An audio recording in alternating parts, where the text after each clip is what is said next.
So Nitisha, మీరు రోజు నేర్చుకుంటూ ఉంటారు గదా! మీరు ఎంతవరకు నేర్చుకున్నారు? ఎక్కడ లాగ్ అవుతున్నారు అని మీది మీకు ఎట్లా తెలుస్తుంది? సో మాకిప్పుడు సీటీస్ గానీ, డెలివరీ మేనేజర్స్ గానీ ఎవరు అవైలబుల్ ఉంటే వాళ్ళు మాకు ఎవ్రీ వీక్ మాక్ ఇంటర్వ్యూస్ తీసుకుంటారు. సో అలా తీసుకోవడం వల్ల మాకే మేము ఎక్కడ లాక్ అయితున్నామని మాకు తెలుసుద్ది. అలాగే వాళ్ళు గూడా చెప్తారు. సో వాళ్ళు చెప్పడం వల్ల మేము మళ్ళీ ఆ టాపిక్ మీద మళ్ళీ రివైజ్ చేసుకోవడం గానీ, మళ్ళీ నేర్చుకోవడం గానీ అలా జరుగుతుంది. మరి మీరు ఎక్కడ లాగ్ అవుతున్నారో మళ్ళీ మీకు ఆ సెషన్ చెప్పిస్తారా? అవును, చెప్తారు. మాకు ఇప్పుడు సీటీస్ చెప్తారు. అలాగే delivery managers on the floor గూడా చెప్తారు వాళ్ళు.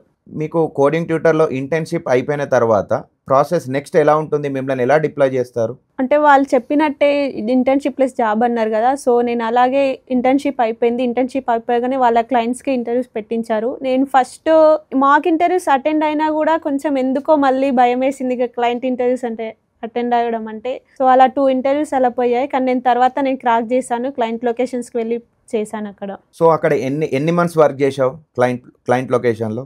అక్కడ 1 ఇయర్, ఆల్మోస్ట్ 1 ఇయర్ ఉన్నాను. సో ప్రాజెక్ట్ అయిపోయింది. సో ప్రాజెక్ట్ అయిపోయిందని ఇక్కడ మళ్ళీ బెంచ్ పైకి వచ్చేసాను.